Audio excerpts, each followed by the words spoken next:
months ago, I did a message called Hearts Are Being Revealed, We Have No King But Caesar.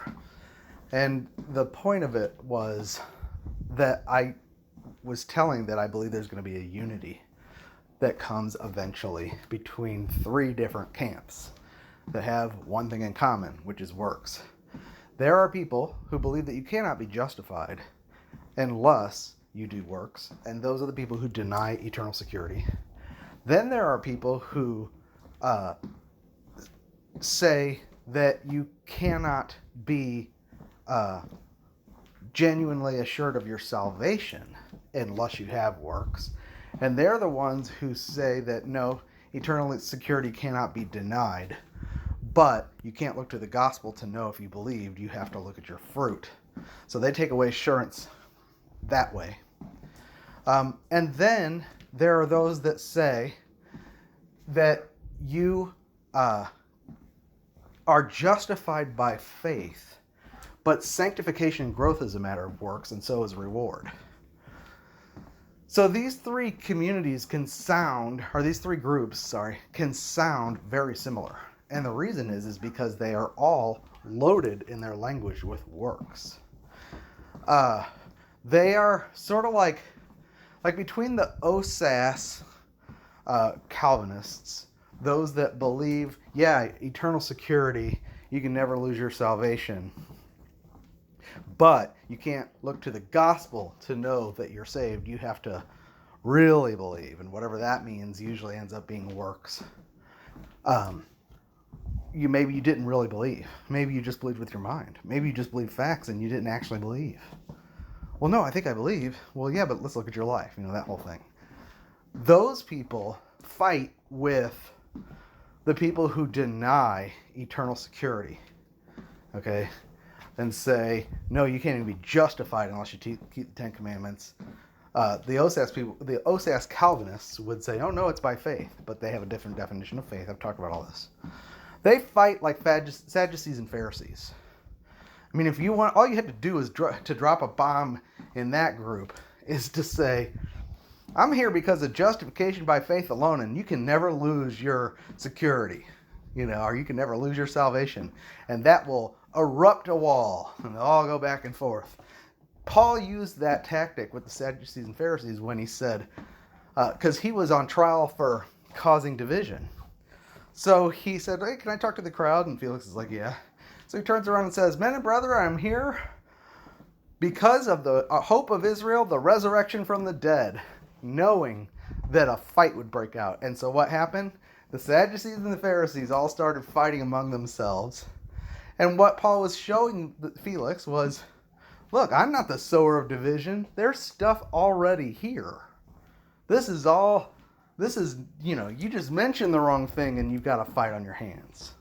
That's the way it is. Because some people believe in the resurrection and some people don't. We didn't build that division into them. It's there. Okay? Now, both of those groups are wrong. Because neither of them, the OSAS Calvinist and the Arminian, front loader of works, neither of them says that I can know I have eternal life because I believe the gospel. Okay? Neither of them believes that. And because of that, they have an accursed gospel. Either way you look at it. They should be avoided. Now, the OSAS Calvinist is extremely subtle because he sounds like the guy who believes in justification by faith for quite a while. And he usually mingles with the justification by faith crowd because they sound more like him. So it's much more easy to sow tares among the wheat when the gospel looks a lot more similar. It takes a while, and then you start digging around, and you go, oh, they don't believe that believing the gospel is the evidence that I'm saved. They'll tell me I don't actually believe. They'll tell me I have heart faith, but not mind faith, okay? Now, then there's the people who believe justification by faith, but sanctification and reward by work. These crowd are a little more lukewarm. These are more double-minded than the other two. They're not as zealous because they can't be, because they hold a contradictory view of how the Christian life starts and how it's continued. So they'll tell you, no, you can't lose your salvation. It's by grace through faith, And then you'll say, well, yeah, but what if I have a sinful life? They don't quite know how to answer it because they believe sanctification is by works. And they've got no solutions because they don't see that Christ crossed us out and that Christ is our sanctification and that I am crucified with Christ and the demand is no longer on me is the pathway to sanctification. They think it's by law, but the law condemns. So they live under the weight of condemnation while believing with their mind that they're justified, which they are because they believe the gospel. But the confusion paralyzes them.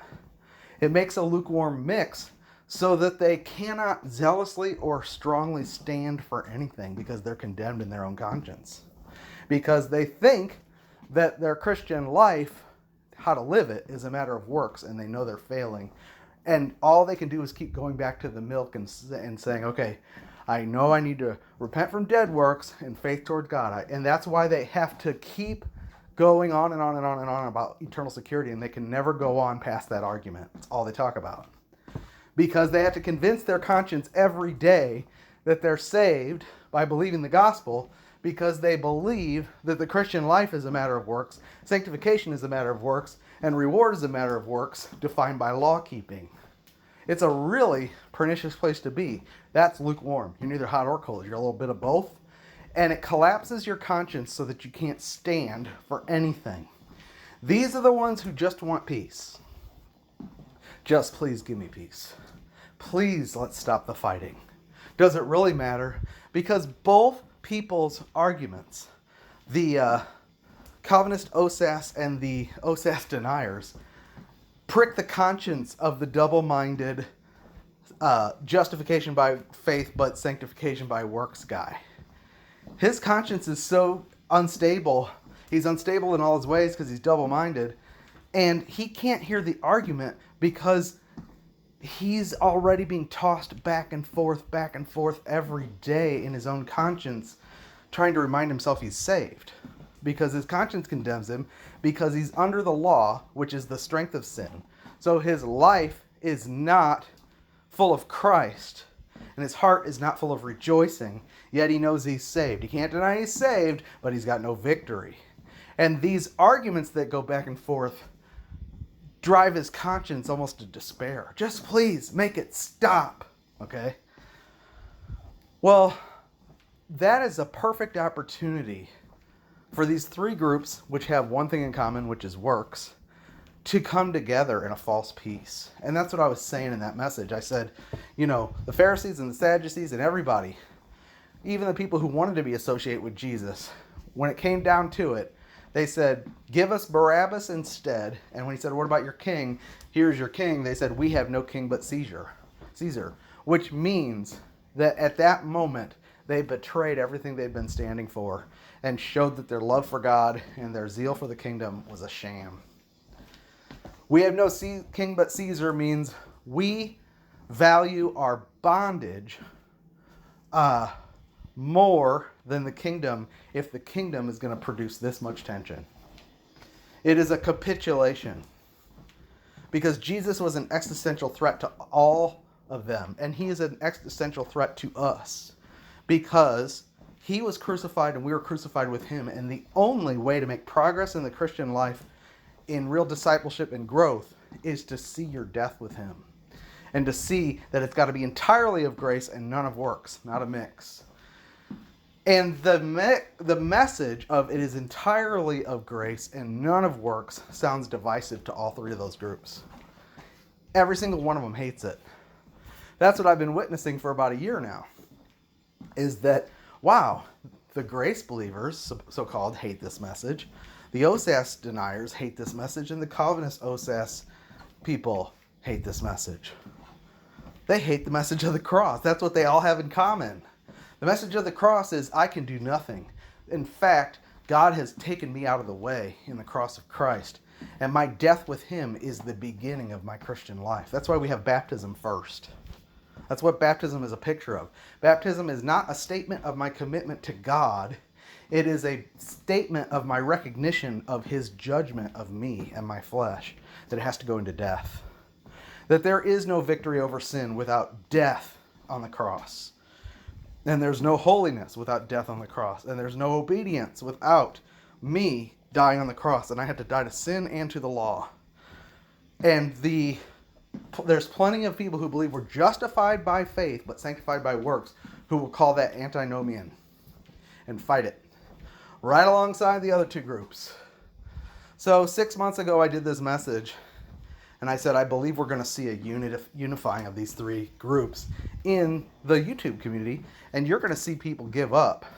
Because at that time we saw people who were supposedly justification by faith, when they got offended at sanctification by faith and sanctification by the cross, went back to the Lordshippers for refuge to fight us, and joined up with them to fight us, and would say things like, I know we have a disagreement about whether eternal security is a big deal, but it's not that big of a deal.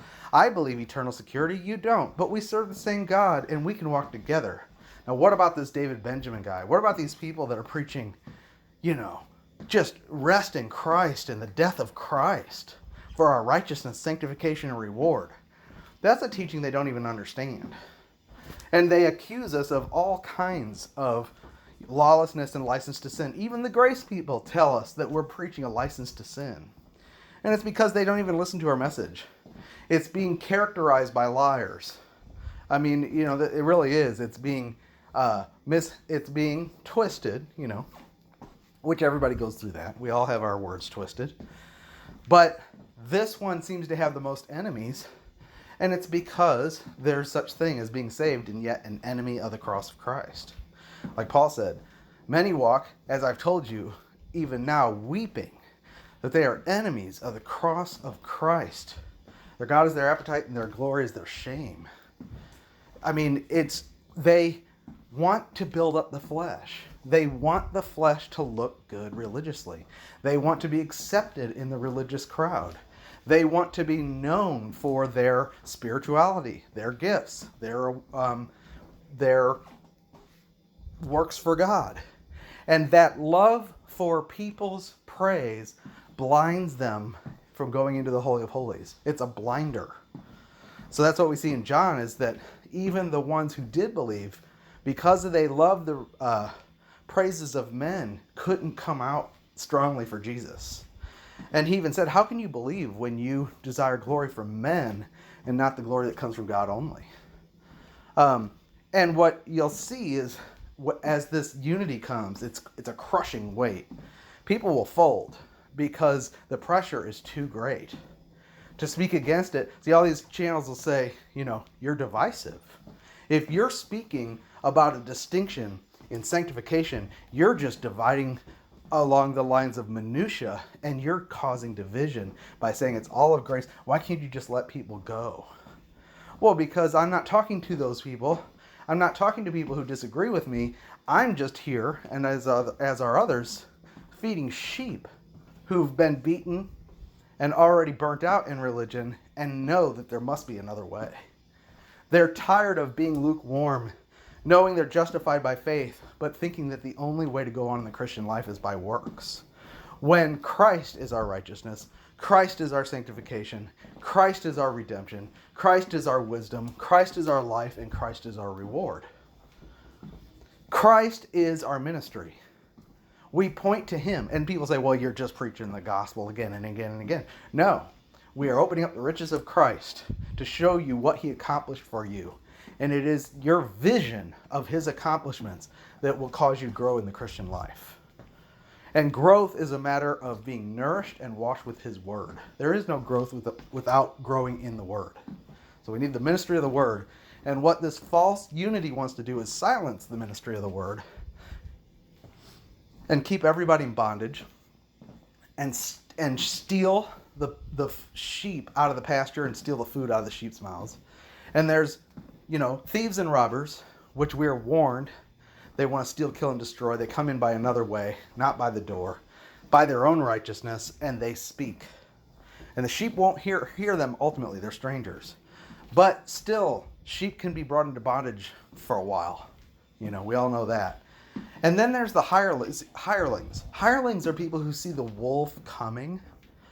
They know it's a wolf, but they stand out of the way and won't warn. In fact, they quit the job. Why? Because they're a hireling. What does that mean? They're working for a reward. They're working for wages. They may be justified by faith.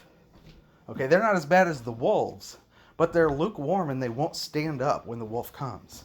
And they'll let the sheep be scattered. And that's the group I'm talking about that has a mix, where it's like, well, yeah, we're justified by faith, but I think we're sanctified by works. And I hate hearing about all this because I'm tired of the fighting and it makes me confused. Why does it make you confused? Well, because I'm double-minded and I keep having to remind myself in the midst of this debate that I'm actually saved. Because my conscience is condemning me because I'm still under the law as a rule of life and I haven't died to it yet, because I reject the way of the cross for sanctification and I'm looking for some other way. I want wages for my works. I'm a hireling. So the hirelings conveniently step out of the way when the wolf comes. Jesus told us that's the way it's going to be. What are you going to do? Well, Jesus said, he who enters in by the door is the shepherd of the sheep. Now, we know he is the shepherd of the sheep. But we're entering in by the door, aren't we? He laid his life down for the sheep. Would we do the same? Can we lay down our reputation so that we keep feeding the sheep? What if they all mark and avoid us out there? What if our channel shrinks and we've only got 400 people? Big deal, Are we going to speak the truth, or are we just going to back down in the face of this monolithic wolf that's coming?